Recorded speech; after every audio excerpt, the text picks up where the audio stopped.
गुजरात के बनासकांठा में वजीर आजम मोदी ने खिताब किया। इस मौके पर उन्होंने कहा कि गुजरात आज कामयाबी की नई बुलंदियों पर है और हर गुजराती इस पर फख्र करता है। भाइयों और बहनों, बीते 1-2 घंटे में मैं यहां अलग अलग जगहों पर गया हूं। डेयरी सेक्टर से जुड़ी सरकारी योजनाओं की लाभार्थी पशुपालक बहनों से भी मेरी बड़ी विस्तार से बातचीत हुई है।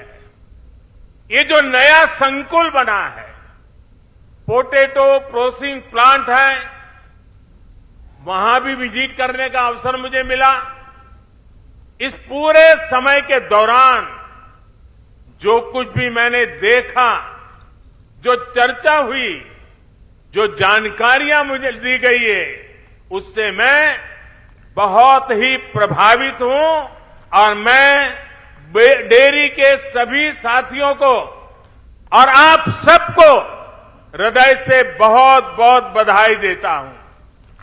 भारत में गांव की अर्थव्यवस्थाओं को, माताओं बहनों के सशक्तिकरण को कैसे बल दिया जा सकता है, कोऑपरेटिव मूवमेंट यानी सहकार कैसे आत्मनिर्भर भारत के अभियान को ताकत दे सकता है, ये सब कुछ यहां प्रत्यक्ष अनुभव किया जा सकता है।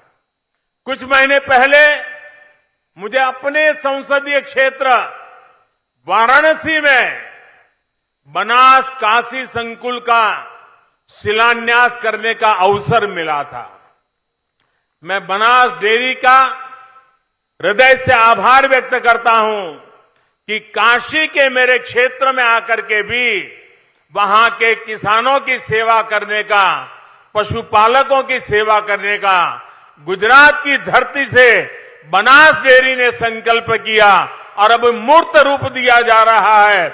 मैं इसके लिए काशी के सांसद के नाते मैं आप सबका कर्जदार हूं, मैं आप सबका ऋणी हूं और इसलिए मैं विशेष रूप से बनास डेयरी को हृदय से धन्यवाद करता हूं।